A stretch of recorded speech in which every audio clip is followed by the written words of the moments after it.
Best Book Bits podcast brings you Claire Lerner, a child development specialist with over 30 years of experience working in the trenches with families. She's the author of the book, Why Is My Child in Charge?, which we will be talking about today. Claire, thank you for being on the show. Thrilled to be here. Thanks for having me. No worries. Now, tell me how you got started as a clinical social worker and a psychotherapist, beginning your career as a family therapist. Take us back and what made you start in that career? I always loved kids, and I was fascinated about development and how we became the adult humans we become and what the roots of that are, and also really helping parents understand that from the get-go. Because at some point early on, I did some work with teenagers, and as I started to do histories and try and understand how these problems evolved that were much more serious when it came to adolescence, and I started to uncover all sorts of patterns and signs from very early on, where if parents had understood what those behaviors meant and had better tools for supporting their children in their emotional regulation, in their ability to cope with challenges, in their building of their self-esteem and competence, that a lot of those problems could have been prevented. And so I became very passionate about and focused on really starting with the youngest ones and supporting parents in having those insights and those tools. Yeah, absolutely. And the reason I've got you on the show today, I've got two small kids myself. I've got a 4-year-old and a little girl going on 2 as well. And I can tell you, parenting is very challenging. They don't teach you how to make children because that's natural, but parenting is one of those things that it's like you get thrown in the deep end, you try to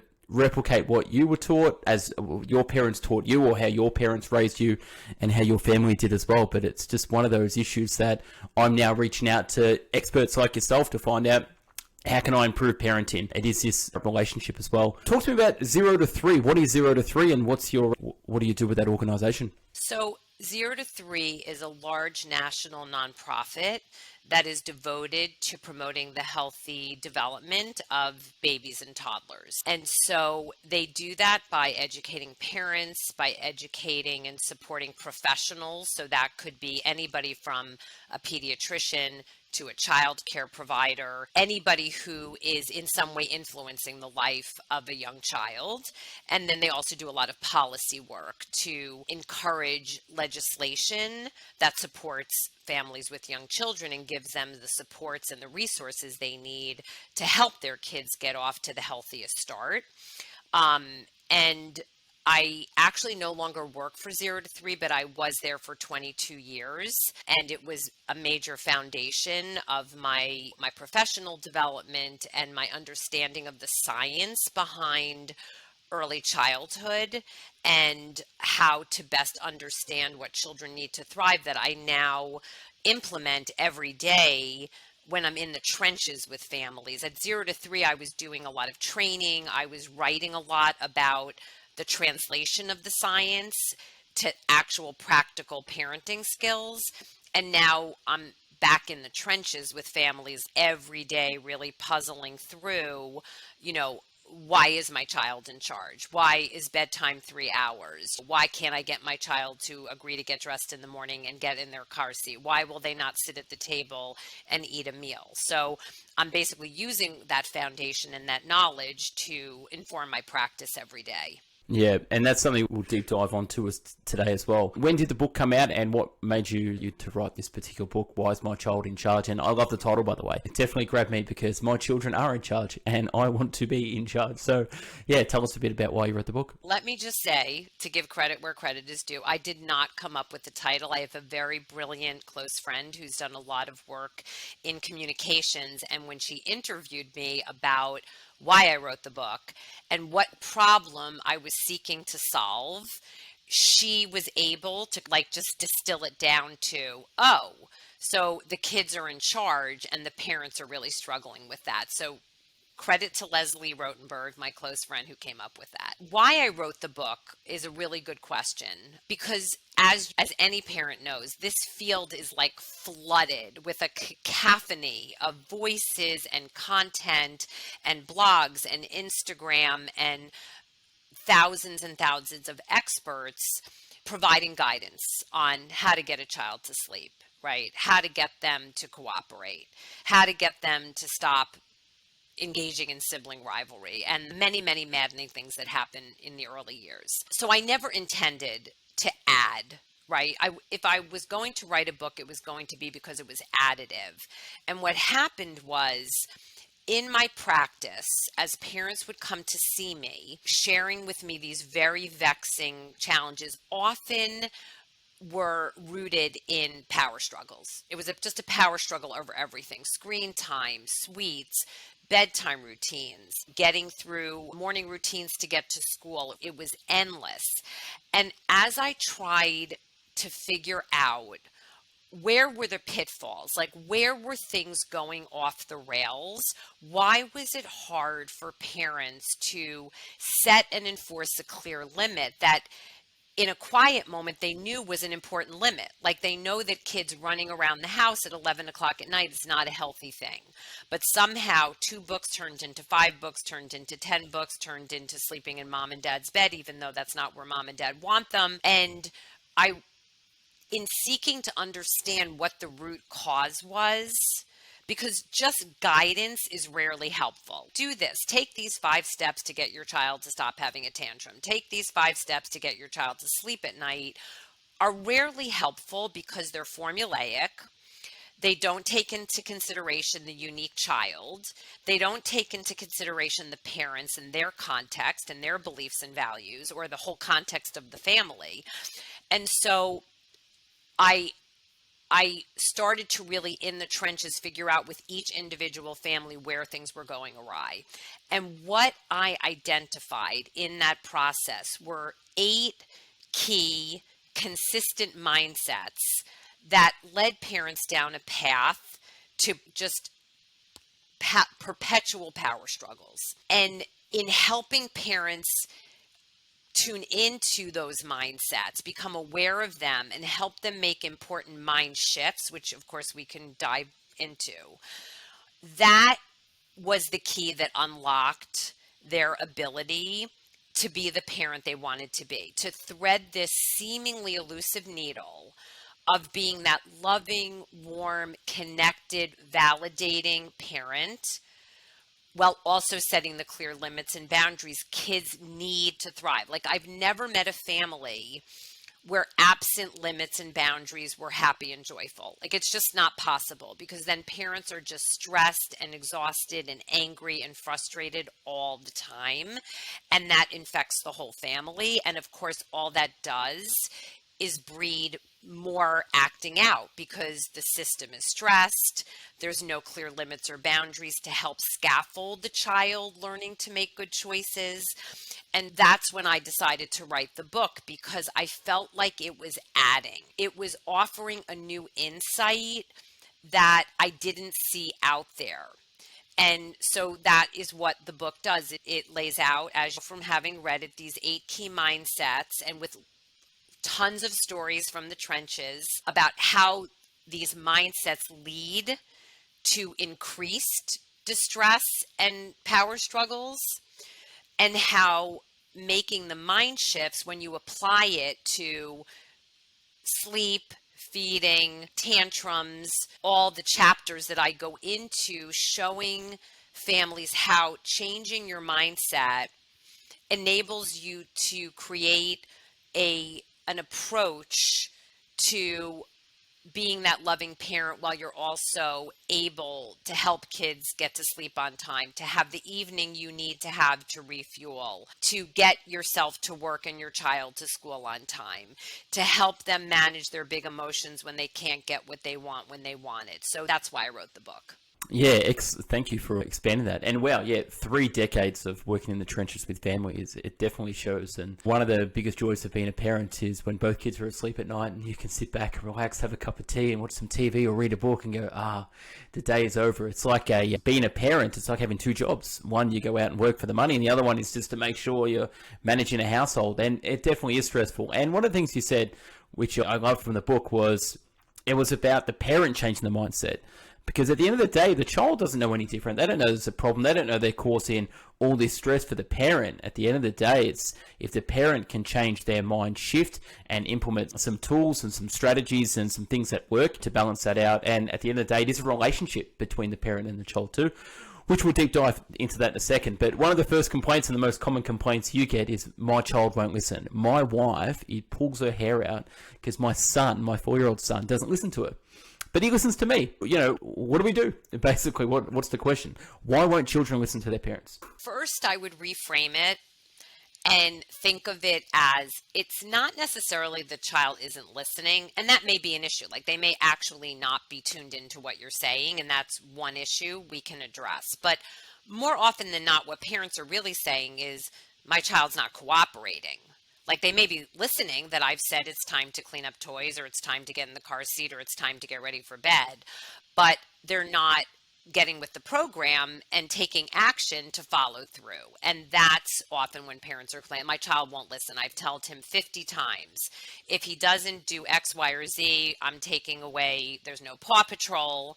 I don't know if they have Paw Patrol in Australia, but it's a very popular show here. And that is really the problem that's at play for most parents. So I will say that there are times when a child literally is tuned out and they haven't processed the direction. So there's different strategies. If that's the issue, then that's pretty simple. You make sure you go, you make eye contact, you get on their eye level, right? And you say, Michael, I know you're having so much fun playing this video game, but it's time now to put it down and to get ready for bed, and I'm going to help you do that. So that's step one, is that you just make sure that they're not diverted and that they are actually processing the direction, because that's one foundational problem, right? Is that your child hasn't even processed the direction.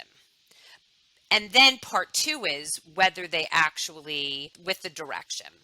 So when it comes to cooperation, here was my major insight.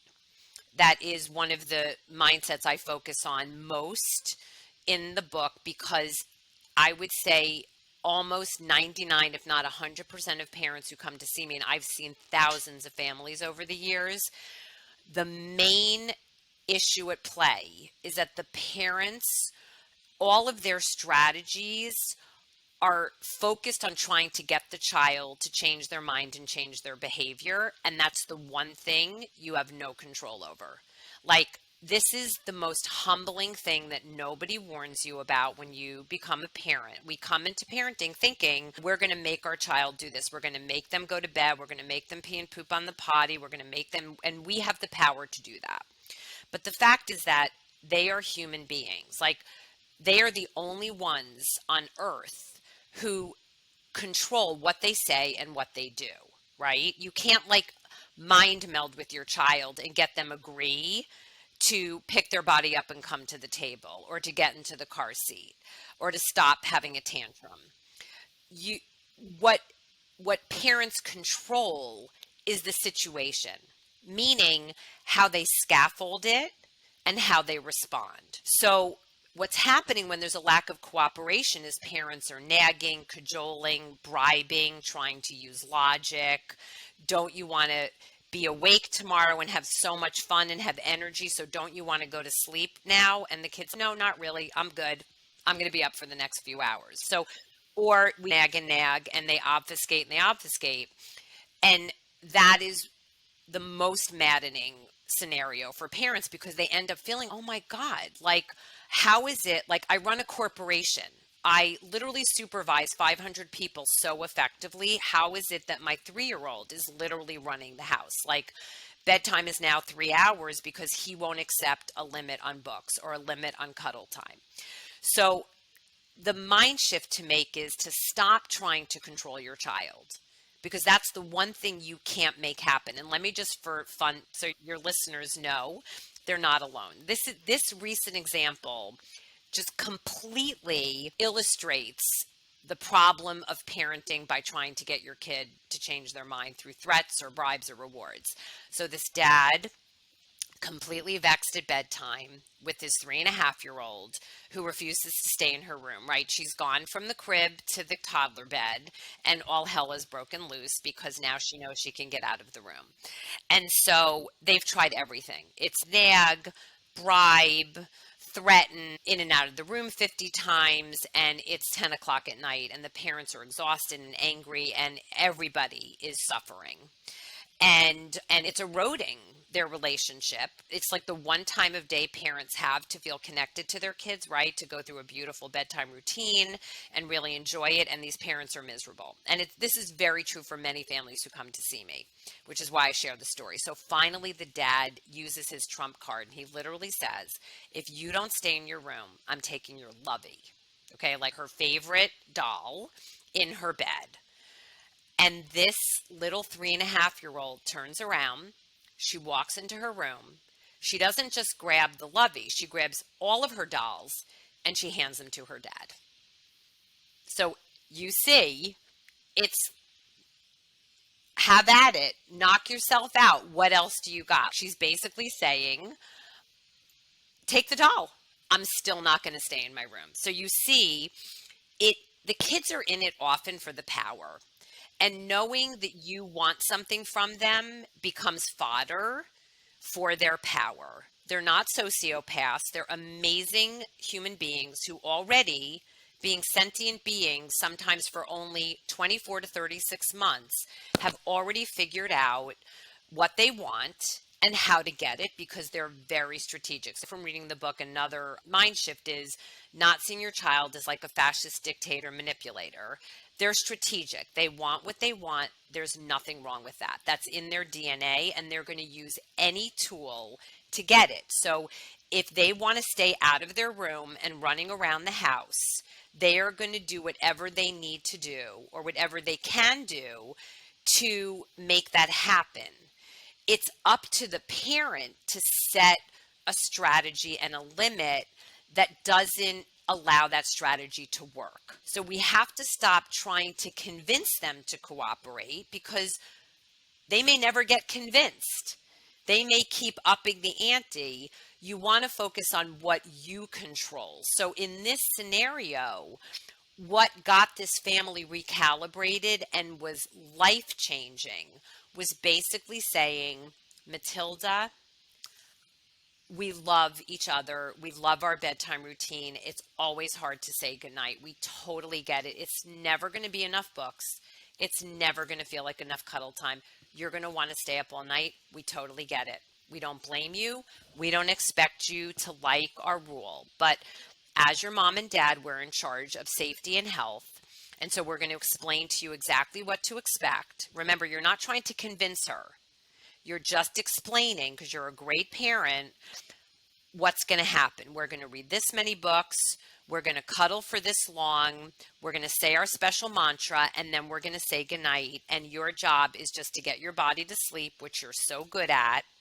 And the one rule is you need to stay in your room because it's not healthy to come running in and out all night. The doctor said it's very important that you stay in your room. So your two great choices are to stay in your room and the door can stay open. That's one great option. Option two is you come out, no problem. We escort you back in one time, and here's our door helper. And door helper, which is basically some way to create a boundary so the child can't come running in and out. And door helper is our helper, and she helps you stay in your room. That's it. You decide what's better for Matilda. Is it better for you to have your door open and stay in your room? That's one option. Or is it better to use door helper? You decide. So you see the whole shift is, I love you. I'm an amazing parent. I'm setting a really important limit because it's the absence of the limit that is damaging to kids and families. It's not the limit. It's the absence of it that creates this chaos and these power struggles. So I'm not saying it was easy.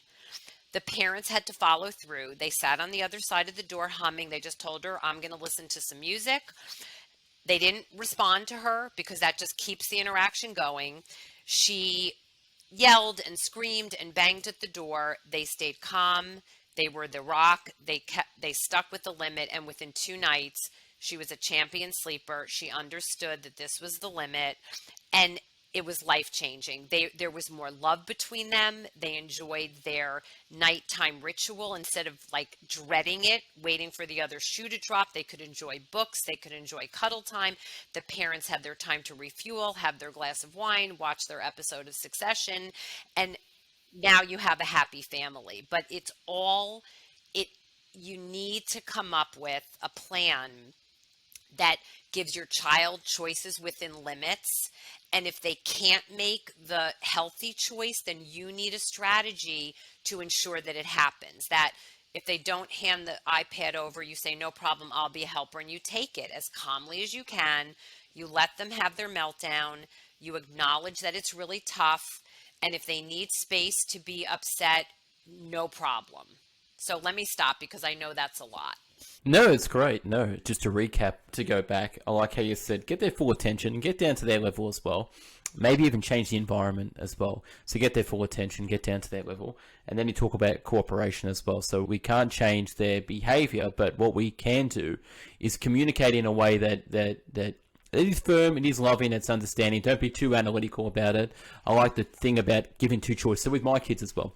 Let's say my kid wants lollies all the time and he wants something that he's not allowed to have. But you give him another option. You can't have that, but how about this and how about that?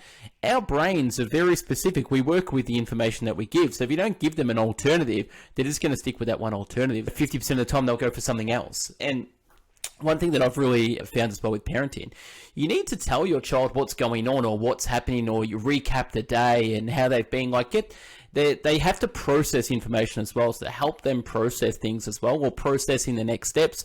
We're going to bed to do this, we're going to do that, we're going to have some milk, we're going to read, we're going to do that, and then tomorrow, and get them excited about tomorrow, we're going to do this, we're going to do that, and what do they do today? So you've got to get their mind off the moment now, take them back into the past, let them recalibrate the day, consolidate memories, talk about tomorrow, get them excited about that, and then just go through that natural routine of bedtime, putting them down and all that stuff too. So yeah, as a parent, I'm finding the more you interact with your child as a relationship as well, and as a human, I think that's the way to go as well. But yeah, lots to unpack of what you just said. Then the other big issue I think a lot of parents face as well is like meltdowns, big emotions, tantrums, children that just explode through there.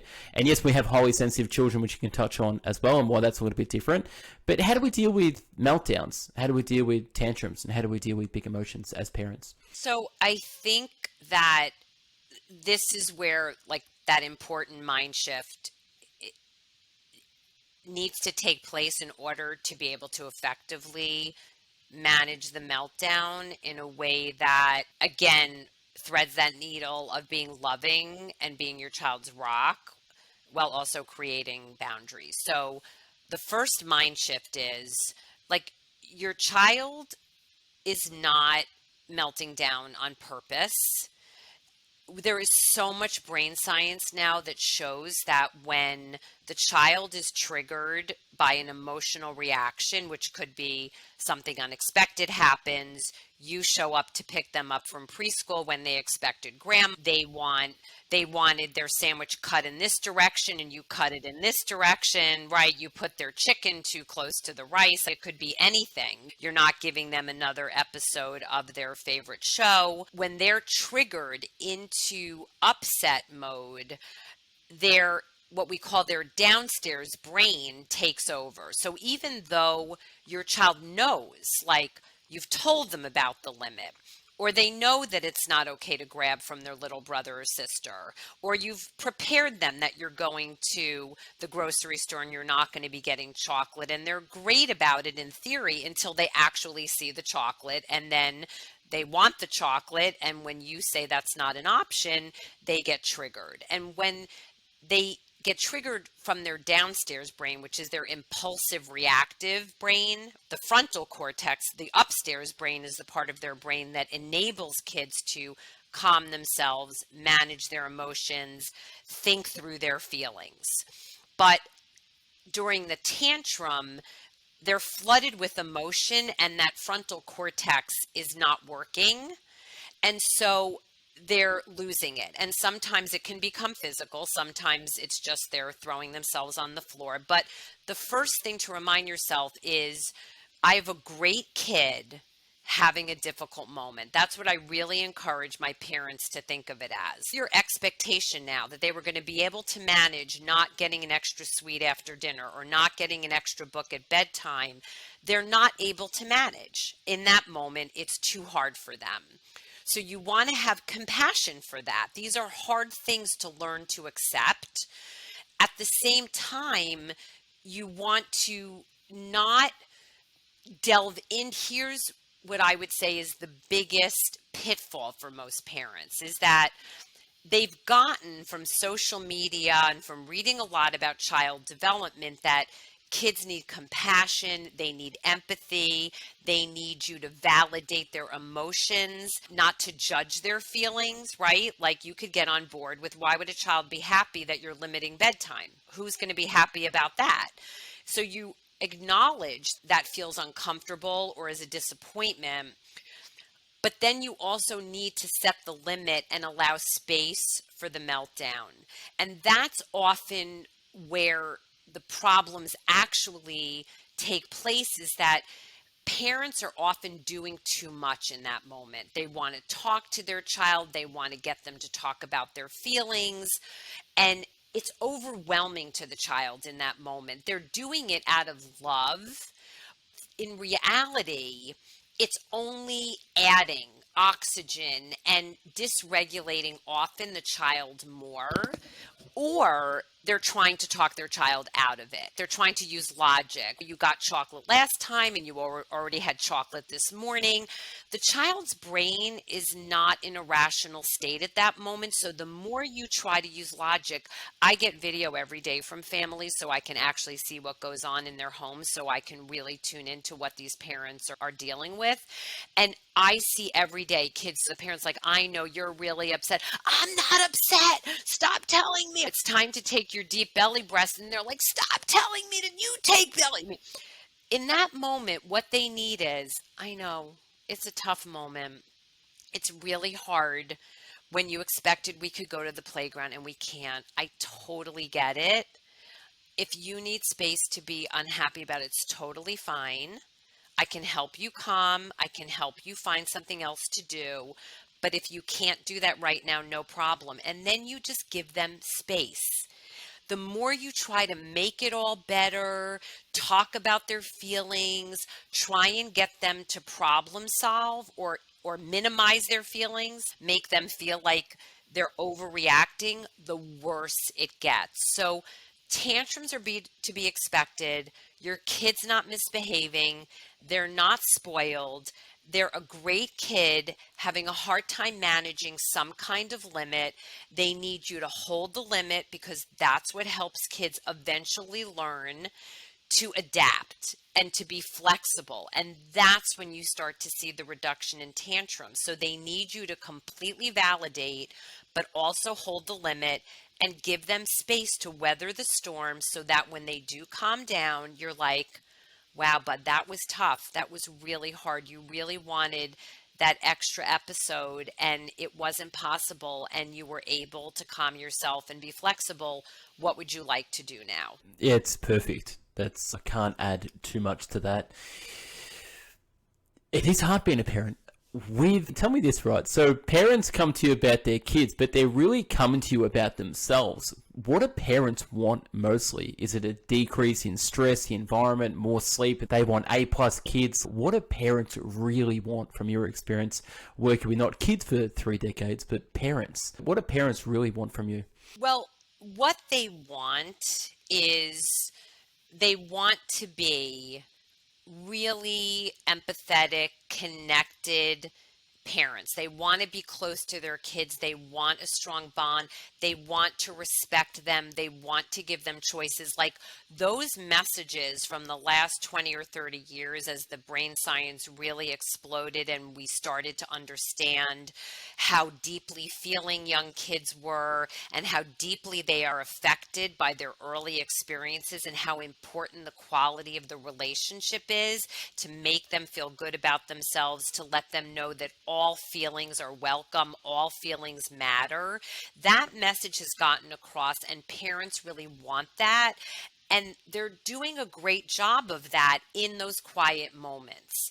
The challenge becomes, especially with this sort of gentle parenting movement, what I see in my practice is that the parents have misinterpreted the messages, and they've bifurcated these ideas of love and limits. It's almost like I'm either loving my child and we're connecting and we're bonding, or I'm being mean and setting limits and like doing something they don't like, or taking something away from them they don't like, or limiting something they want to do. And that's like the mean, bad parent that causes stress in my child, that makes me feel bad because I don't want him to feel stressed. I want him to be happy all the time.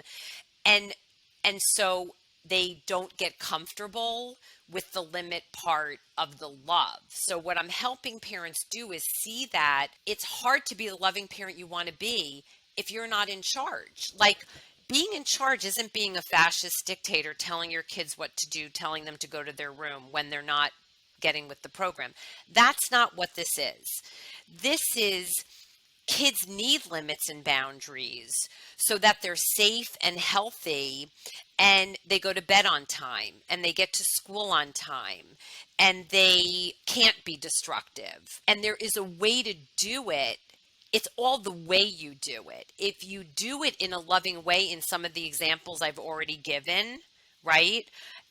That is loving. That's like, your child isn't going to say thank you so much for limiting screen time so my mind and body can do more fortifying things. Like, they're never going to say that, but it's what they need. So you don't want to judge your limits based on your child's reaction. They're not going to like it because you're limiting something that they want. So what I'm really helping parents do is get comfortable being that loving parent they want to be while they're setting limits, because it's the parents who get comfortable with that and don't misinterpret the distress as being harmful to their child. Just their child saying, I don't like that you're not getting me a toy at Target. Okay, why should they be happy about it? But your response is, I know, Charlie, it's really hard when you can't get something you want. I totally get it. And I feel you, but today is not a day we're getting a toy. And if I need to help you get into the cart and calmly get into the car, no problem, I'll be a helper. And you stay their rock and you set the limit, and they survive what they didn't think they could survive. And then you are building the resilience and the grit. And that's what those parents want. When you ask me what parents want, they want to be connected to their kids, and they also want their kids to have resilience and grit and be able to muscle through challenges and manage losing and manage the failure. That only happens with limits. If you always let your child win a game so that they're happy, that child is never going to be happy, because you're not helping prepare them for real life, where they're not always going to be the winner. They're not always going to get what they want. So what I'm really helping is parents see that I can get them to their end goal, but it's hard work, as you say, Michael, mostly because it requires tolerating a lot of pushback and knowing how to do that in a way that is gentle and calm and loving. Yes, thank you for that. The biggest issue we've got in our household, dinner time or eating. Why won't the kids eat what we want them to eat that's good for them? And why do they continually want to eat crap and shit and all this stuff? What's going on with children and eating? How do we overcome this? Or is it just a phase? That's the biggest one. We want them to be healthy, nutritious. We know what's good for them, but they seem to be okay living off crap. So how do we help that situation for parents and kids and meet somewhere in the middle? What's some advice on that? So again, like, if you think about it, I don't know about you, but like, I would eat salt and vinegar potato chips, the entire bag, every day after lunch if I wasn't an adult and knew that wasn't really terrible for me. So again, like, mind shift. These are not kids who are being bad or misbehaving. They want what they want, and they are going to want the things that taste good to them, which are often going to be the salty things, the sweet things. It depends. So that's just one thing, is you want to, again, recalibrate. Like, when you're feeling like your child's manipulative, or they're working your last nerve, or they're purposefully trying to manipulate you, it's going to put you in a harsh negative state of mind. and you're going to respond to it in a way that only gets your child's haunches up and turns it into a big power struggle. So that's one thing. The other thing I would say about food, and it's a complex, tricky subject that we don't have like ample time to really dig deep into, but it's important to help all of your listeners know that it is very important to tune into whether this is really a real sensory based issue or whether it's just a power struggle. What I mean by that is there are some kids who would enjoy a range of foods if they were presented to them and there were limits, right? So those are the kids where the way it works best is you say to them, I know you would like to eat potato chips and French fries and chicken nuggets all day long. Totally get it. I'm not trying to convince you not to like that or to like our rule. But since we're in charge of health and those aren't healthy foods, this is what we're giving you for dinner. These are your choices. And on my website, I've got a lot of articles about this. I have a whole chapter in the book about it, but you set the limit and you make the other things extras. And you basically say, these are growing foods. We're never going to force you to eat because forcing eating is almost always a recipe for much bigger eating problems and much more digging. There's a lot of research that shows that the more you try and control your kids' eating, the more you try and get them to eat, the less they eat because it just becomes a power struggle. And they weaponize it. I'll only come to the dinner table and eat that if you let me bring my tablet. And as one dad said, they extort you because they figured out you want them to eat so badly, you will pretty much do anything. So instead you say, we're going to have a family meal. Our job is to give you growing foods. This is the minimum amount of growing foods that your body needs in order to be able to have an extra. Okay? We're not forcing you to eat. If you choose not to eat the growing foods, no problem. You can choose. And usually I do think it's helpful to have them get an extra, but the extra would maybe be strawberries or blueberries. So if they choose not to eat the minimum amount of growing foods, that's an option. If they do eat the minimum amount of growing foods, then they get to choose. And then you give them a choice of whatever you think is appropriate, right? The cookie, a handful of potato chips, whatever the extra is, so that you're teaching them. There's like a natural consequence, but you're not forcing. It goes back to the two great choices. Your two great choices are this. If you choose to eat the growing foods, which we're not making you do, but if you choose that, you do get an extra because your body has gotten the growing foods they need. If you choose not to eat the growing foods, no problem. That's your choice. We're never going to make you eat. Only you can decide what you put in your mouth. But then the extra is a fruit choice. You decide. And then, so what I'm trying to do is get parents out of the power struggle, because when you're bribing, cajoling, threatening, all it does, especially for the really fierce kids, is they're in for the fight and they will go to the nth degree to show you that you're not the boss of them.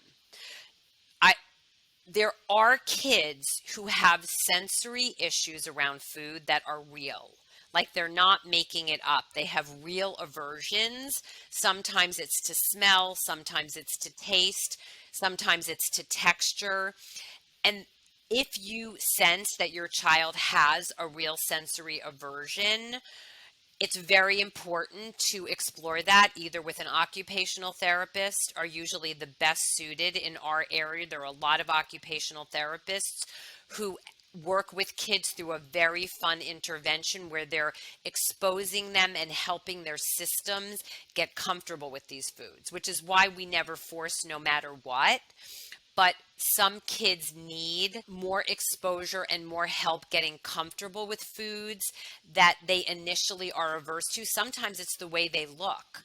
And that's an important underlying issue you really want to understand before you do any kind of intervention around food. And let me just say that in my book and on my website, I do talk a lot about that for those of you who want to learn more. And at the end of the day, yeah, thank you for sharing that. It made a lot of sense. I like the idea of giving them two choices and talking about growing foods. And if they don't want to eat that, give them an option which is still good as well. kids are just kids, and kids are going to grow. When do you stop working with children and parents? Is it up to the age of, was it 6? Was it? I think I read. Right now, I cut it off at 7 only because, at least in my area in DC, there are a lot of clinicians who work with older kids, elementary school age and above. There are not a lot who work with very young children. And because there's such demand, I have cut it off at 7 so I can serve the families of the younger kids. Yeah, understand. One last question. This might be an odd one, and people might not talk about it. But what about a child that just gets anger and rage and just lashes out and hits parents, or just in those moments of frustration, especially the mother, not the father? But what do we do as parents when a kid becomes not violent, but they hit? And it's, hang on a second, we got to put a stop to this. What do we do as parents to deal with rage and anger? So I'm going to answer that in a sec. I just want to say that while I end at 7, just for people who are listening, the content I put out, while my stories may be of younger kids, almost always they are very applicable, like the same mind shifts, the same roadmap I'm offering, the process of how do I respond and scaffold this moment to support my child is very applicable, definitely to elementary school kids and even to older kids. So I just want to put that out there.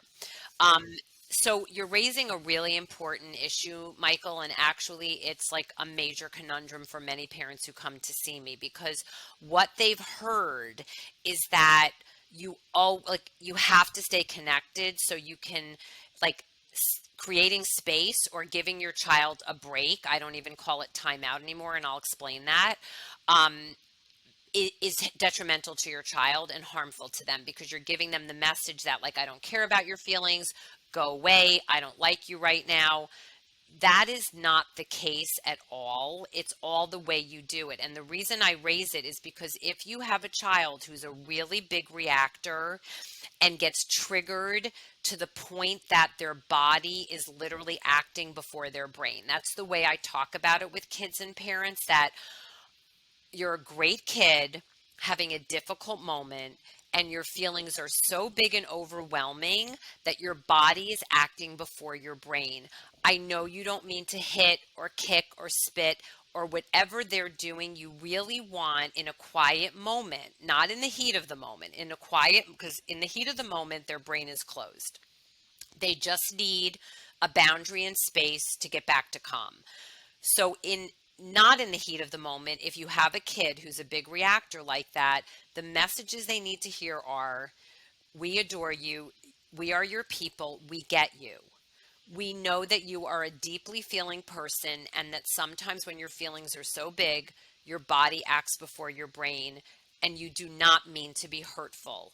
At the same time, we need to make sure that we keep you safe. I make the focus on the child, not on protecting everybody else from them, because that's very triggering and very shaming, and it doesn't help. They don't end up learning the lesson because they're so overcome with shame that they can't even think clearly. So I'm saying to the child, I know you don't mean it. I still need to help you be safe, because we can't do things with our body that are hurtful or make other people feel uncomfortable.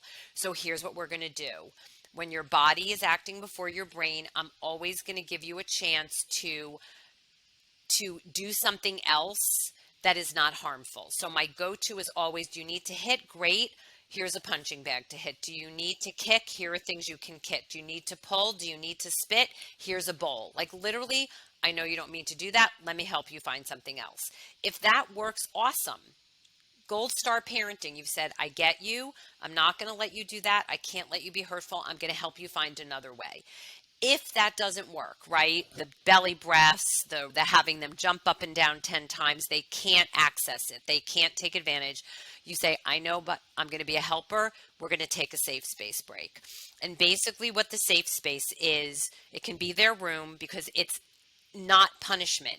This is a space you set up with them, with beanbag chairs and a kiddie tent and exercise bands tied to bedposts where they can pull it and let it go, and everything made by Nerf and all sorts of fidgets and beanbag things. And you're basically saying, this is your magical, amazing space where when your body is acting before your brain, you can be to do whatever you need to do in a safe way. I like this is for situations where like your presence is not helpful, right? Like you go there with them, and if you can be there as a safe, calm presence, great. But a lot of the families report that the child is so wound up that they're continuing to punch at and spit and claw at their parents. That's detrimental. That is not a helpful situation for anyone. Parents are only human. It is so triggering that I don't know any parent who can stay calm, in control when when they're literally being attacked.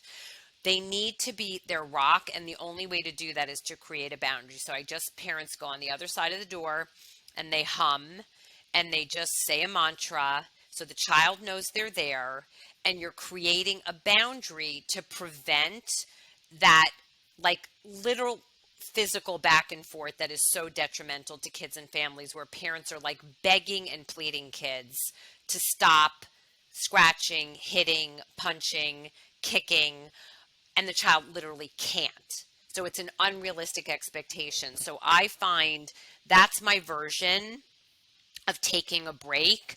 And it has been life-saving to many of the families I worked with who felt like their hands were tied and were literally for long periods of time in like fisticuffs with their children. I hope people aren't listening that don't have parents and thinking, I never want kids. Kids are beautiful, they're angels, they're great. It's just literally 15% of the time they're demons. So we're just trying to sway that balance and through there as well. Claire, thank you for all the work you've done with families and children over the decades as well. And thanks for being on the show. And where can people find more about your work, and where can people find the book as well? The best thing to do is my website is like one-stop shopping. There's not a lot to buy. The only thing I sell is my book, but you can access it on the website. My website is just lernerchilddevelopment.com. I've got hundreds of blogs that are free.